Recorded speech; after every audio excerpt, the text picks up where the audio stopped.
मैं हूं दीपक चौरसिया। हमारे इस खास कार्यक्रम में आपका स्वागत है। उत्तराखंड में हुई त्रासदी के ठीक 17 दिन पूरे हो चुके हैं, लेकिन क्या है वहां पर राहत और बचाव के हालात? एक बार फिर से वहां पर भारी बारिश की चेतावनी आई है। ऐसे में कितनी सतर्क है नेशनल डिजास्टर मैनेजमेंट अथॉरिटी? इस बारे में बात करने के लिए हमारे साथ खुद है एनडीएमए के मुखिया शशिधर रेड्डी साहब। शशिधर रेड्डी जी, आपका बहुत बहुत स्वागत है इंडिया न्यूज में। सबसे पहला सवाल, 17 दिनों के बाद अभी तक आपका क्या आकलन है? कितने लोग फंसे हुए हैं अभी भी आसपास के इलाकों में? देखिए, मैं समझता हूं जहां तक के रेस्क्यू का काम रहा है वो पूरा हो गया है।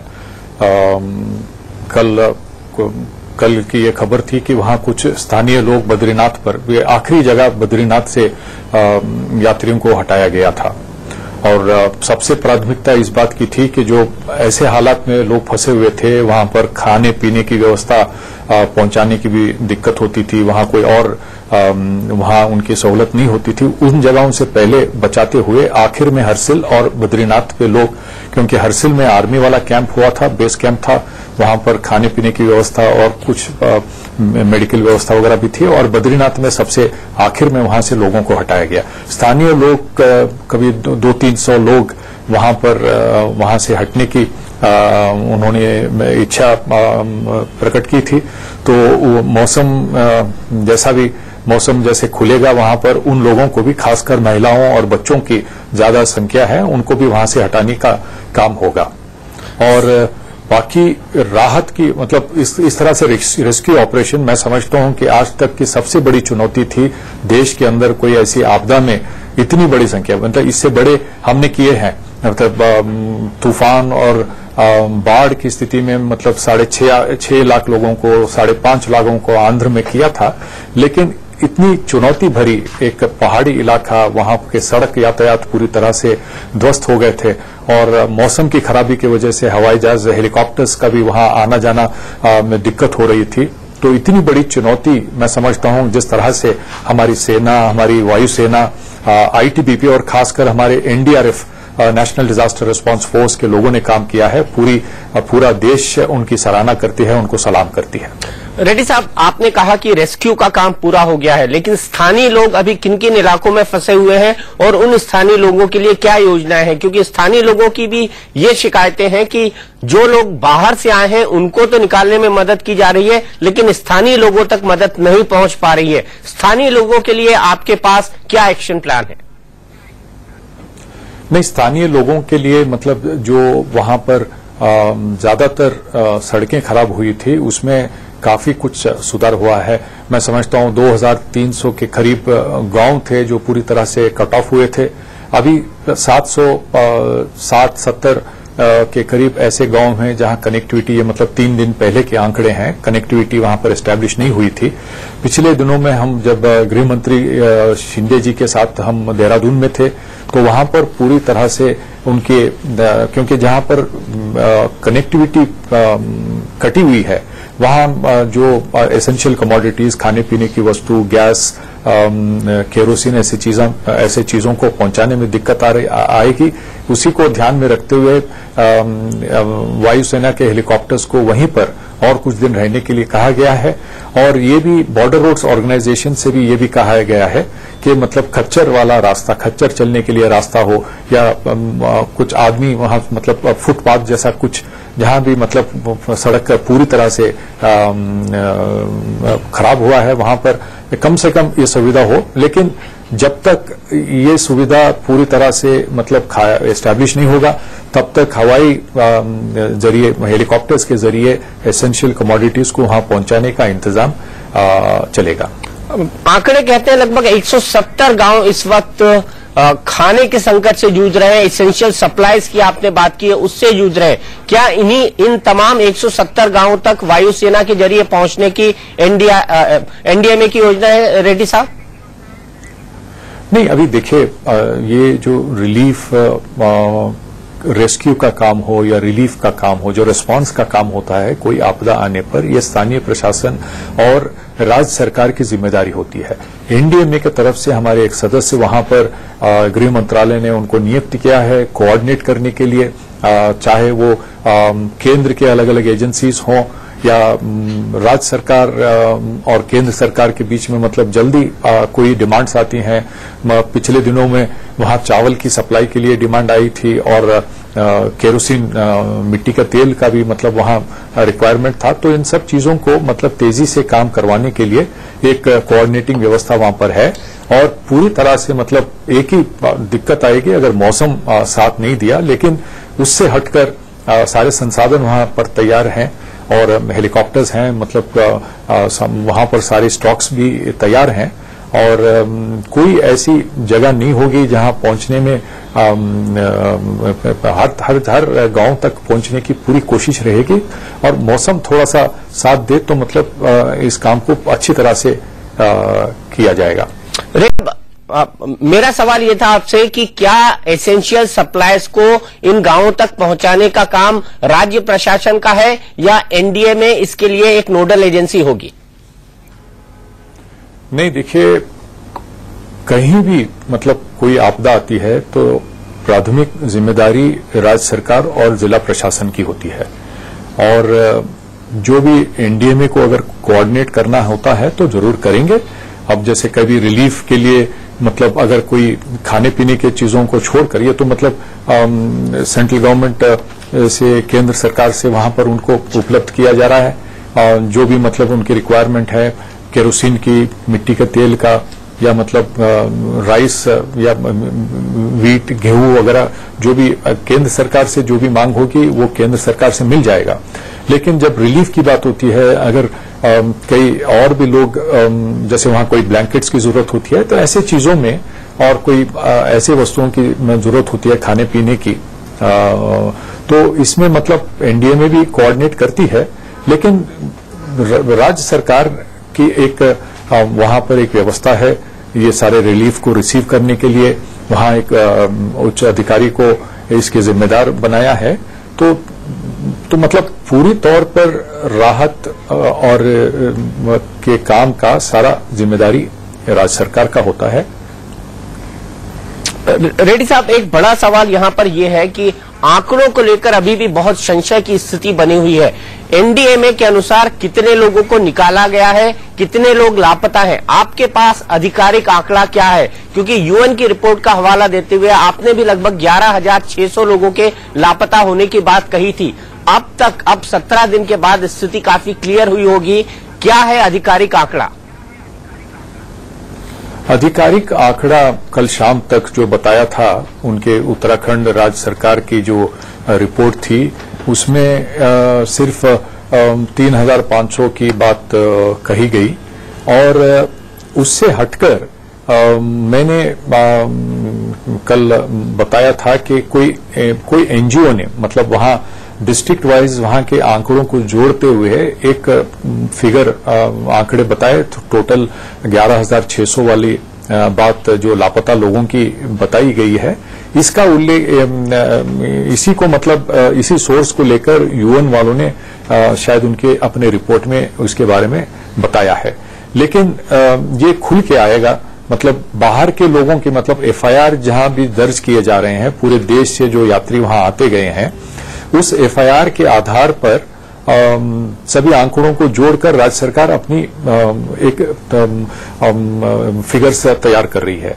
लेकिन उससे हट के स्थानीय लोगों की भी मतलब काफी स्थिति हम देखते हैं क्योंकि टेलीविजन चैनल्स में कई हमने देखे हैं कि एक ही परिवार के कुछ लोग ऊंची पहाड़ी की तरफ निकल गए, जब पानी आ रहा था जो रुक गए थे पानी को देखने के लिए वो बह गए, तो वहां स्थानीय अब थोड़े लोग कटे हुए भी हैं, कुछ गांव कटे हुए हैं। कम्युनिकेशन अभी सैटेलाइट फोन द्वारा 105 सैटेलाइट फोन्स को वहां पर सरकार ने दिया है ताकि कम्युनिकेशन से एस्टैब्लिश हो। तो ये धीरे धीरे लोकल एरियाज के भी मतलब आंकड़े आ जाएंगे।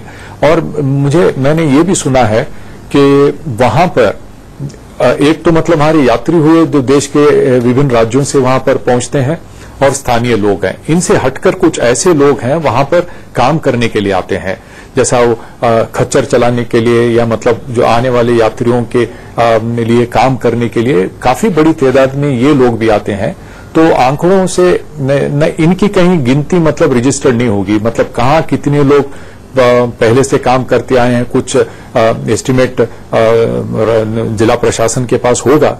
तो ये सब आंकड़ों को जोड़ने में इसी वजह से मतलब एक तरफ चुनौती है जो कटे हुए गांव हैं वहां तक एसेंशियल सप्लाईज खाने पीने की वस्तुओं को पहुंचाने का, फिर वहां पर हेल्थ स्वास्थ्य को लेकर भी मतलब जो भी काम की जरूरत होगी इन सब चीजों को करते हुए जिला प्रशासन, मैं समझता हूं कि इन आंकड़ों को 1-2 दिन में और खुल के साफ आ जाएगा।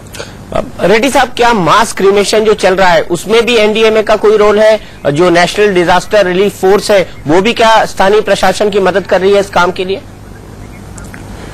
देखिए, एनडीआरएफ एक बड़ी उपलब्धि है देश के लिए। एक ऐसी फोर्स बनी है कि मतलब इंटरनेशनल अंतर्राष्ट्रीय स्तर की उनको प्रशिक्षण दिया जा रहा है और ऐसे ही उनके पास इक्विपमेंट है जो मतलब विश्व स्तर के स्टेट ऑफ द आर्ट कहा जा सकता है।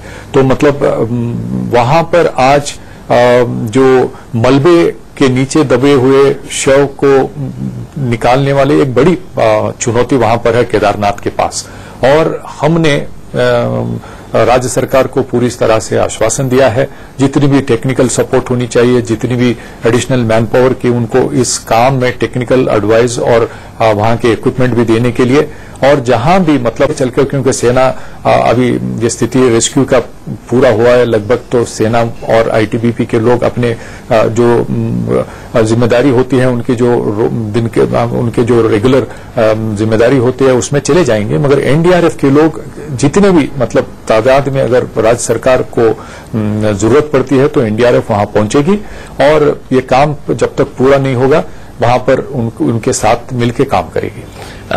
एनडीआरएफ क्या रामबाड़ा पहुंची है? क्योंकि रामबाड़ा के इलाके को पूरा क्लोज कर दिया गया है, कहा है कि पूरी तरह से तबाह हो चुका है। क्या वहां पर शवों को निकालने का काम शुरू किया जा चुका है रेड्डी साहब? नहीं, शवों को जो केदारनाथ के पास जो मलबा जमना है वो सबसे बड़ी चुनौती वो है, क्योंकि उसके नीचे पता नहीं कितने शव दबे हुए हैं कि 8-10 फीट की ऊंचाई की मतलब मलबा इतनी ऊंचाई तक जम गया है और इसको हटाने का एक बड़ी चुनौती है और इसके अंदर दबे हुए शव को निकालने की भी बड़ी चुनौती है।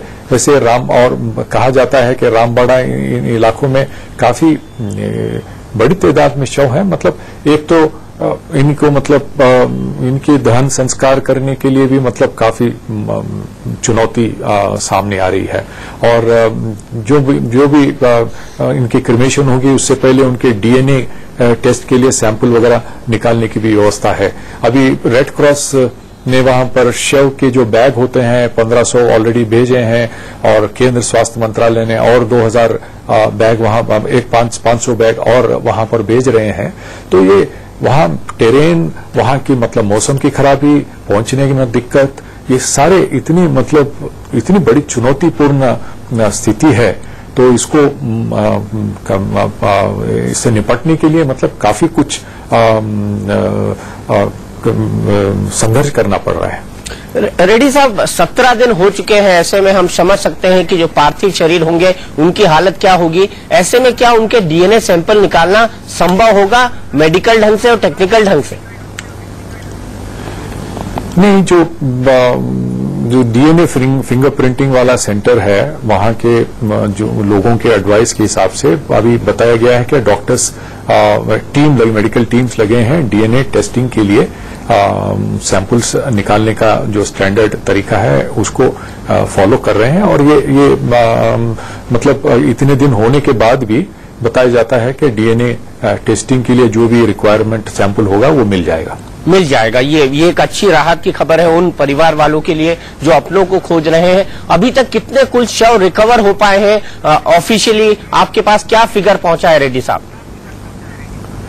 नहीं, जो ज्यादातर केदारनाथ की बात हम करते हैं कि जो वहां ज्यादा तबाही वहीं मची है, मतलब और रास्ते में रामबाड़ा और अलग अलग जगहों पर भी मतलब तबाही मची। इसकी बात मैं इसको भी मैं मानता हूं, लेकिन जो एनडीआरएफ ने वहां पर केदारनाथ में करीब 250 शवों को वहां पर रिकवर किया था और अभी ज्यादातर वहां पर सब मलबे में दबे हैं, ऐसी वहां की स्थिति है। और मलबे को हटाने के लिए मशीन्स की जरूरत होगी और मशीन वहां पहुंचाने के लिए वायुसेना के बड़े हेलीकॉप्टर Mi-29 का इस्तेमाल किया जाएगा। और आज फिर मैं एक खबर देख रहा था आज के न्यूज़पेपर में कि ये कहा जा रहा है कि मतलब उस मलबे को हटाने का फिर कहाँ इसको किस तरह से इस मलबे को डिस्पोज करते हैं, ये भी एक बात बहुत ही समझदारी के साथ वहां पर करना है, क्योंकि इसको जैसे डिस्पोज करते हैं इससे कोई और वहां के पर्यावरण के संतुलन में और कोई और तरीके से उसमें मुश्किल ना आए। तो मतलब इतनी मतलब बड़ा चुनौती भरा ये काम है। आपको क्या लगता है सर, केदारनाथ और रामबाड़ा को क्लियर करने में अभी कितने महीने का वक्त और लग सकता है? अभी देखना है कि पहले इसकी पूरी असेसमेंट हो कि कितना वहां पर मलबा निकालना है, कितनी क्वांटिटी, कितनी हम मशीन वहां ले जा सकेंगे, इसको कितने डिस्पोज करने हैं। आई थिंक ये इस काम पे लगी है राज्य सरकार। अभी कोई क्लियर पिक्चर तो नहीं मिला है। कोशिश तो रहेगी कि मतलब जल्द से जल्द काम हो, मगर मौसम पहाड़ी इलाका, मौसम की खराबी और वैसे सब संसाधन वहां पहुंचने के बाद भी मतलब वो इलाका ऐसा है कि काफी अभी बारिश का मौसम है, काफी बारिश भी होती रहती है। तो इन सब मतलब अभी फिलहाल अभी कुछ कहना मुश्किल है, मगर जैसे कुछ खबर मिलेगी तो मतलब पता उससे अंदाज कर सकते हैं कि कितने दिन में ये काम पूरा हो सकता है। सर, जो सबसे बड़ी दिक्कत आई है वो मौसम को लेकर आई है और ये कहा जा रहा है कि 4 से 7 तक वहां पे फिर से घनघोर मूसलाधार और तेज बारिश हो सकती है। ऐसे में एनडीएमए ने, राज्य सरकार ने किस तरह के प्रिकॉशंस लिए हैं और आप उत्तराखंड की जनता को क्या कहना चाहेंगे, क्या करना चाहिए, क्या डूज होने चाहिए, क्या डोंट्स होने चाहिए? देखिए, अभी जिस एरिया के लिए मतलब मौसम विभाग ने भारी वर्षा की सूचना दी है, वहां पर एनडीआरएफ के लोगों को पहले से ही तैनात किया जा रहा है, ताकि अगर वहां कोई ऐसी स्थिति बनती है, कुछ राहत का काम लोगों की मदद करने के लिए ये लोग वहां पर पहले से ही उपस्थित होंगे। वहां बाद में पहुंचने वाली बात ठीक नहीं हुई। इसीलिए जैसे जहां कभी भी पूर्वानुमान हमें होता है, जैसे बिहार में बाढ़ आते हैं तो पहले से वहां एनडीआरएफ पहुंच जाती है। तो वहां पर आज की स्थिति को देखते हुए जहां जहां इन लोगों की डिप्लॉयमेंट की जरूरत है, ये डिप्लॉयमेंट हो रहा है। और मैं समझता हूं कि अभी मैंने सुना है कि ये जो त्रासदी हुई थी उसमें पब्लिक अनाउंसमेंट सिस्टम में वहां के स्थानीय प्रशासन लोगों को चेतावनी दे रही थी, लोगों से कह रही थी कि किस तरह से अपने आप को सुरक्षित रखे। लेकिन मैंने देखा है टेलीविजन में, कैमरा में, कुछ वहां के लोग जो बचकर बाहर निकल के आए, उन्होंने कहा कि इसकी किसी ने मतलब इसकी कदर नहीं की। कोई इन प्रशासन वाली जो ये पब्लिक एड्रेस सिस्टम में बात आई, इसको कोई सुनने के लिए तैयार नहीं था। तो मैं यही चाहूंगा कि स्थानीय प्रशासन के द्वारा वहां के स्थिति को देखकर, वहां के सिचुएशन को देखकर क्या डूज होंगे, क्या डोंट्स होंगे, स्थानीय प्रशासन द्वारा उनको बताया जाएगा। और जैसे प्रशासन की तरफ से उनको कहा जाता है, मैं लोगों से यही चाहूंगा कि उसके हिसाब से आप काम कीजिए रेड्डी साहब, आपको बचाने के लिए। रेड्डी साहब, आपने एक बहुत बड़ा काम किया है 17 दिनों पर, लेकिन एनडीएमए पर आरोप भी लगे हैं कि वो वेल इक्विप्ड नहीं थे, समय पर नहीं पहुंच पाए, कोऑर्डिनेशन तीनों ढंग से वायुसेना में, सेना में और आईटीबीपी में और होम मिनिस्ट्री में कोऑर्डिनेशन ठीक नहीं था। क्या आप इन आरोपों को स्वीकार करते हैं? देखिए, एक तो मैं ये बताना चाहूंगा कि एनडीएमए अलग है और एनडीआरएफ अलग है। एनडीआरएफ जो फोर्स है एनडीएमए के अधीन काम करती है। एनडीएमए मतलब ये प्रधानमंत्री के अध्यक्षता में बनी है। ये हमारे काम मतलब कोऑर्डिनेटिंग जो हमारे जो मेन हमारी जिम्मेदारी है, हम गाइडलाइंस बनाते हैं, एक पॉलिसी बनाते हैं, ये सारी चीजें हैं। लेकिन मैं जो शुरू के दिनों में मतलब इतनी बड़ी जब हमारे सामने चुनौती होती है, ये इस कोऑर्डिनेशन के तो मतलब इश्यूज तो आएंगे ही कि मतलब डिफरेंट एजेंसीज हैं, काम करने में तालमेल किस तरह से बेहतर बना सके। वैसे तो मतलब एक स्टैंडर्ड प्रोसीजर्स के साथ में वो लोग आते हैं और तालमेल की कहीं कहीं मतलब कुछ न कुछ समस्याएं सामने आती हैं। और गृह मंत्री जी ने कहा है कि बेहतर तालमेल के लिए ही हमने एक एनडीएमए के एक सदस्य को वहां पर अभी वहीं पर हैं, वो जो तालमेल का काम देख रहे हैं। और मैं इन सब ये जो उत्तराखंड में इतना सब हुआ है इतने पिछले 17 दिनों से, और जो भी हमारे सामने जो विषय आ रहे हैं, तालमेल की बात हो या रिलीफ की बात हो या पहले प्रीपोजिशन करने वाली बात हो, वार्निंग आया है तो किस तरह से लोगों तक उसको पहुंचाया गया है, उसमें क्या सुधार ला सकते हैं, कई ऐसे सबक हम सीख सकते हैं जो आने वाली दिनों में ऐसी अगर कोई घटना घटती है तो हम इस चीज को बेहतर इसका हम मैनेज कर सकें, बेहतर व्यवस्था हम बना सकें, उसके लिए काफी मदद होगी इन सब बातों को जानने से। और कम्युनिकेशन कैसे बेहतर हो सकते हैं, हेलीकॉप्टर्स लैंड होने के लिए हम पहले से क्या तैयारी और कर सकते थे, और ये परमानेंट बेसिस पे हमको क्या करना चाहिए। और सबसे महत्वपूर्ण चीज ये मैं आपको बताना चाहूंगा कि ये चारधाम यात्रा का जो पूरा क्षेत्र है, ये चारधाम यात्रा आज नहीं मतलब सदियों से चली आ रही है।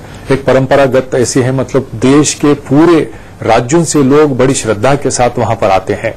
और मौसम पहाड़ी इलाका है, जब भी मौसम खराब होता है मतलब बारिश होती है तो वहां पर भूस्खलन लैंडस्लाइड्स हो जाते हैं, जिससे यातायात में रुकावट हो जाती है और लोग अलग अलग जगहों पे स्ट्रैंडेड हो जाते हैं। तो और मौसम का पूर्वानुमान लगाने की आज की जो हमारी व्यवस्था है, इसको बेहतर बनाना मैं समझता हूं कि जरूरी है। और मैंने मौसम विभाग के अधिकारियों को, सेंट्रल वाटर कमीशन के अधिकारियों को भी बुलाया है, किस तरह की एक विश्व स्तर का हम एक व्यवस्था बना सके जो ऑब्जर्वेशनल और फोरकास्टिंग कैपेबिलिटी हमारी बढ़ी सारे चारधाम यात्रा को लेकर, ताकि हमारी प्राथमिकता हमारी हो या धार्मिक लोग भी हैं, जो भी राज्य सरकार हो, स्थानीय प्रशासन हो, सबकी यही प्राथमिकता होनी चाहिए कि जब बड़ी संख्या में यात्री यहाँ चारधाम यात्रा में आते हैं, सबसे पहले उनकी सुरक्षा के बारे में जो कुछ भी करना है, जो कुछ मतलब स्टैंडर्ड ऑपरेटिंग प्रोसीजर्स हो, हमारी आज डिजास्टर मैनेजमेंट प्लान जो बनी है, किस हालत में कैसे काम किए जाते हैं, क्या एक्शंस लिए जाते हैं, इन सब में। और मतलब हर बार जब कभी ऐसी कोई घटना घटती है तो उससे सबक सीखकर उस प्रणाली को बेहतर बनाने का एक अवसर मिलता है। और आगे ये मौसम साइंस एंड टेक्नोलॉजी को पूरी इस तरह से हम लिवरेज करके इस प्लान को बेहतर बना के लोगों की सुरक्षा बेहतर बनाने की हमारी पूरी कोशिश रहेगी। एक आखिरी सवाल सर, जिन लोगों की डेड बॉडीज नहीं मिली हैं, जो लोग लापता हैं, जो लोग गुमशुदा हैं और जिनका कोई ट्रेस नहीं मिल पा रहा है, माना जा रहा है वो पानी में बह गए हैं, कहीं खो गए हैं, चट्टानों में दब गए हैं, ऐसे लोगों को डेथ सर्टिफिकेट कैसे इश्यू करेंगे, क्योंकि ये भी बहुत बड़ा सवाल है उनके परिवार वालों के सामने। जी, एक बड़ी समस्या खड़ी उठेगी। इसमें कई ऐसी लीगल बातें हैं, तो इसको सुलझाने के बारे में भी अलग से काफी इसके बारे में सोचना पड़ेगा, क्योंकि जो कानूनी जो आज जो स्थिति है, मैंने सुना है कि मतलब कुछ दिन पहले एक कोई डीजी लेवल के ऑफिसर की डेथ हुई थी एक राज्य में, और 11 साल तक उनके जो फैमिली को पेंशन नहीं मिल सका, क्योंकि इतनी मतलब उन लोगों की मतलब जो लीगली जो पीरियड होता है डिक्लेयर करने के लिए, वो काफी लंबा है। तो अभी देखना है हमारे न्याय विशेषज्ञ इस बारे में क्या कहेंगे, क्या इसमें रास्ता निकाल सकते हैं, क्योंकि परिवार लोगों को मतलब डेथ सर्टिफिकेट बहुत ही जरूरी हो जाता है। तो अब देखते हैं किस तरह का रास्ता निकल सकता है। इसके ऊपर काफी कुछ सोचना जरूरी होगा। केंद्र सरकार को इस पर काफी इस इश्यू को लेकर काफी सोच विचार करके कोई रास्ता निकालने की कोशिश करना होगा। चलिए, बहुत बहुत शुक्रिया शशिधर रेड्डी साहब। ये थे एनडीएमए के वाइस चेयरमैन शशिधर रेड्डी साहब, जिनका कहना है कि राहत और बचाव का काम पूरा हो गया है, लेकिन अभी भी चुनौती बनी हुई है कई गांवों में इसेंशियल सप्लाई यानी खाना, पानी और राशन पहुंचाने के लिए।